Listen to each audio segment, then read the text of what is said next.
বোনের করা দুটি মামলার একটিতে অব্যাহতি পেয়েছেন ট্রান্সকম গ্রুপের সিইও সিমিন রহমান সহ ৫ জন।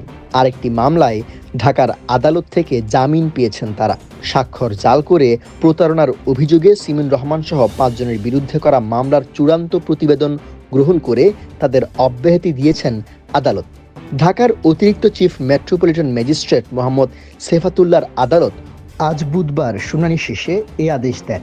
অব্যাহতি পাওয়া অন্যান্য ব্যক্তিরা হলেন সিমিন রহমানের মা ও ট্রান্সকম গ্রুপের চেয়ারম্যান শাহনাজ রহমান, ছেলে জারিফ আয়াত হোসেন এবং ট্রান্সকম গ্রুপের পরিচালক মোহাম্মদ কামরুল হাসান ও মোহাম্মদ ফখরুজ্জামান ভূঁইয়া।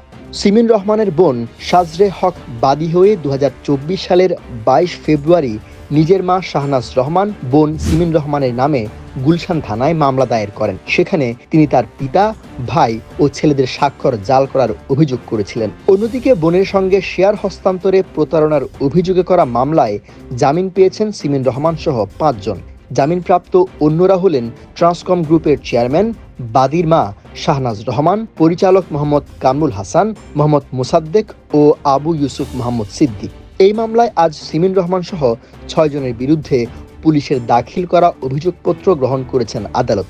পরে ঢাকার চিফ মেট্রোপলিটন ম্যাজিস্ট্রেট আদালতের ম্যাজিস্ট্রেট জুয়েল রানার আদালতে হাজির হয়ে জামিন নেন শাহনাজ রহমান ও সিমিন রহমান।